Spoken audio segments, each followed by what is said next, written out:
Odinga and the Odinga family, Mama Susan and the family.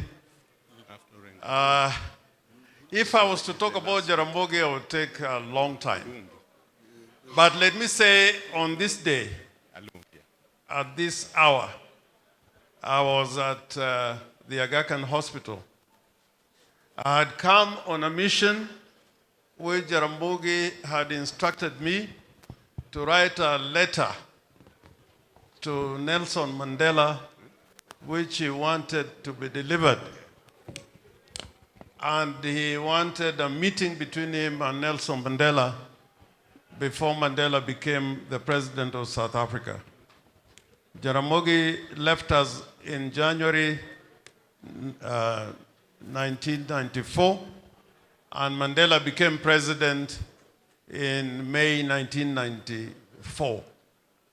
So it is a day I never really want sometimes to think about, because I think history today would have been different.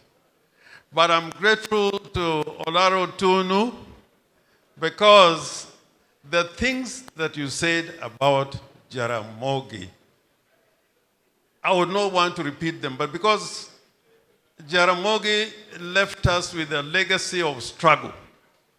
And I think those virtues of Jaramogi are important for us today. The virtue of wisdom, the virtue of justice, and the virtue of courage. And more importantly, when we're talking about courage, is not sheer bravery. It's more than that. And for Jaramogi, it also meant the commitment to the truth.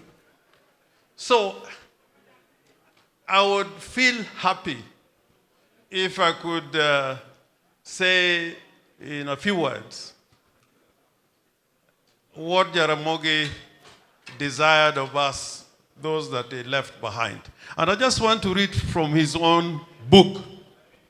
And by the way, if you read Not Yet Uhuru, I want you to read the introduction by Jaramogi, read the preface by Kwame Nkrumah, and what I call a preamble and a dedication.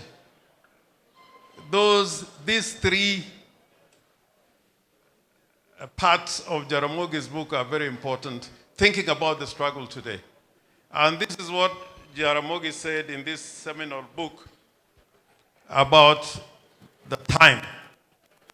And I quote, "When the political temperature," I may paraphrase in order to shorten, "when the political temperature was highest, the youth and the women were the greatest single force of our struggle and its nerve center.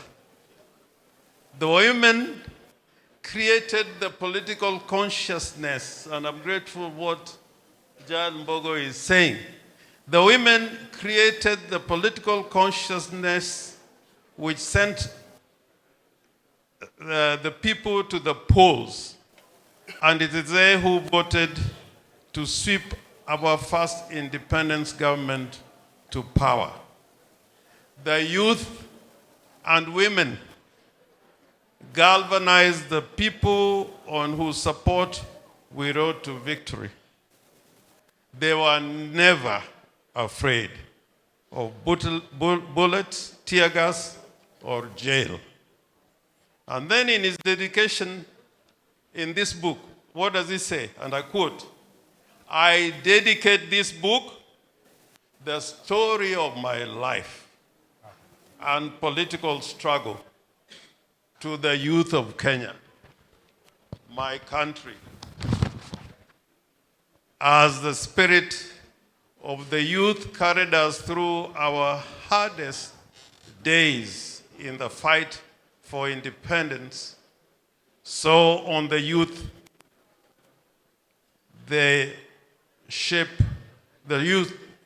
will shape our new country, Kenya." So looking at the struggle from 1994, without the youth, I think we would not have been where we are today. Without the women, I don't think we would be where we are today. And I want to repeat that it is true that when there were meetings about the leadership of Ford, Jaramogi's preferred candidate was Wangari Maathai.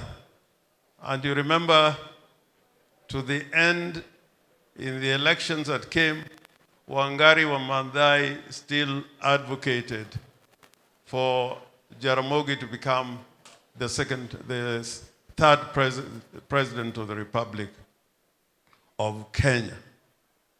Now, when you talk about courage, I have never seen somebody of that age so courageous. I remember an incident that when we went to Garissa for a political meeting, and we carried all the political heavyweights to Garissa, including Martin Shikuku, Kimani Wanyoike, Dennis Akumu, Buya, and at the airport in Garissa, the military said we could not go and hold a political meeting in Garissa. And when one of the people in Garissa offered a combi which found its way into the military, into the airport, some of us, whom I shall not mention, refused to enter that pickup. But Martin Shikuku was always very loud, sat at the back of the, of the combi. And Jaramogi, of all the people who sat on the front, and he ordered the driver to drive through the gate and the barrier that the military had put there. And we managed to pass through and get to Garissa town and held a meeting. And I remember Abuya crying that, oh, I've been hit by a stone. Damu inatoka kwa mkono yangu. And Jaramogi said, unataka itoke maji. We ended up having a very successful meeting on that day. The second thing, if you read the book between what Nkrumah says and what Jaramogi says, is that on issues of principles, we should be steadfast. We should steadfast. And he cries in that book that the independence government was taken over by people who did not believe in the struggle. And today in Kenya, and I'm sorry, my friend Korea is here, and you're my very good friend. If you look at Kenya today, part of the problem that we have today is that those who are in power were never part of the struggle. And in this, we face a lot of challenges. And we must rededicate the struggle in Kenya to make sure that the progressive movement attains what Jaramogi desired of us, and is never too late. And I thank Raila Amolo Odinga being steadfast in keeping this flame of freedom burning all the time. And I know it can be done. The other thing that I remember about Jaramogi, and this is the last point, I think we are tired and late. There's a time when, through Jobo Mino, he had organized for a meeting in London between him and Tiny Rowland to ask for funds for the campaign. And Tiny Rowland used to run a hotel in London with Mohammed Gaddafi. As soon as we got to that hotel, Jaramogi, instead of just asking for a contribution, he went straight and told Tiny Roland that you people have exploited Africa and you have nothing to show. And the worst is that Mozambique, Rhodesia, what is Zimbabwe now, and Zambia could have become independent countries if Londro East Africa had not engaged with the reactionary forces, particularly in Mozambique.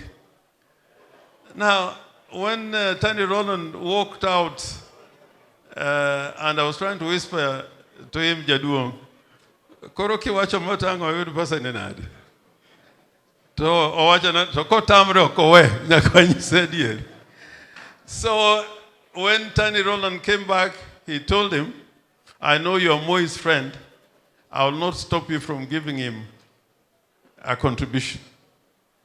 But you must also give us a contribution because you know we are the ones who stand for the truth.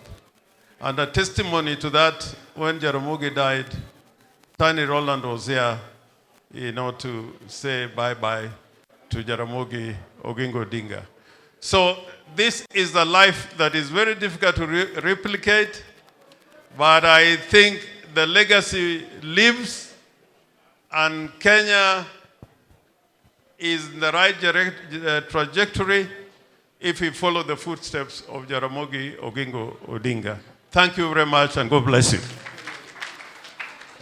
you very much, Governor Orengo.